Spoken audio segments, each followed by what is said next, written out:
bien bonjour, donc je vais vous demander de nous présenter votre activité, votre présence sur le stand aujourd'hui et donc les produits que vous mettez en avant. Alors je m'appelle Jessica et en fait j'ai décidé de créer Ferrybrod parce que je voudrais démontrer aux jeunes que la broderie c'est pas que quelque chose pour les personnes âgées et qu'on peut en faire plein d'autres trucs.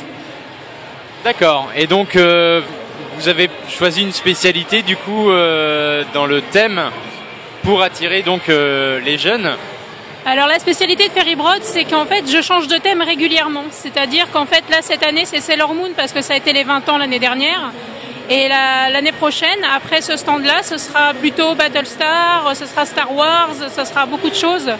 Donc c'est aussi la particularité, c'est de démontrer que justement la broderie, c'est pas que ce qu'on imagine.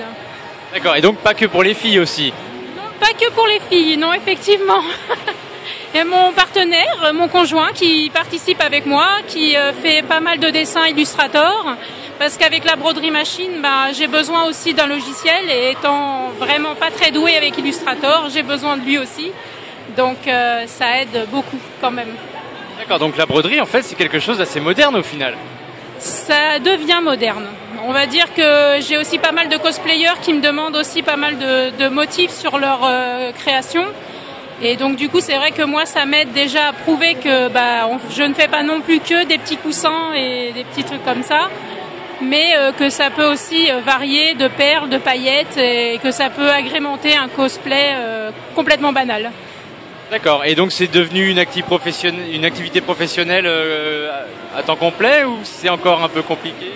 Alors en fait j'ai travaillé 10 ans dans le manga en édition et du coup comme là je suis au chômage et que j'ai fait de la broderie bien avant, pour le coup je me suis dit que j'allais associer les deux.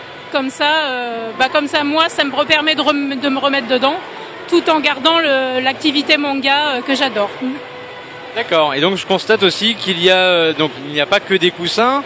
Donc, si vous voulez nous présenter un peu le stand dans sa globalité, avec les spécificités, par exemple, de quelques-unes de vos créations. Alors, là, par exemple, j'ai fait un cadre Memento Mori qui a été dédicacé d'ailleurs par la dessinatrice qui a adoré mon travail. Elle me l'a dédicacé avant, arrière, tout ce qui était possible. Ensuite, j'ai créé des petites pochettes iPad parce que je sais que maintenant l'iPad vient beaucoup dans les maisons.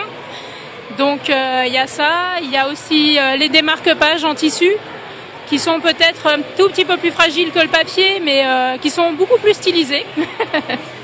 Et des coussins, parce que pour l'instant, c'est tout ce que j'ai pu trouver vraiment de concret. Mais je suis toujours en recherche de nouvelles choses pour attirer les gens et pour surtout que ça leur plaise. D'accord, très bien. Un dernier mot pour convaincre les gens de se mettre à la broderie, par exemple, ou de s'y intéresser?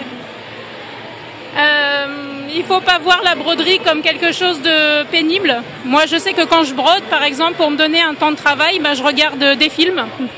Par exemple, j'ai un des coussins, ça m'a pris le temps d'un Seigneur des Anneaux version longue. Donc, il y a comme ça, je compte mon temps. C'est un excellent repère en plus. Et c'est un très beau repère.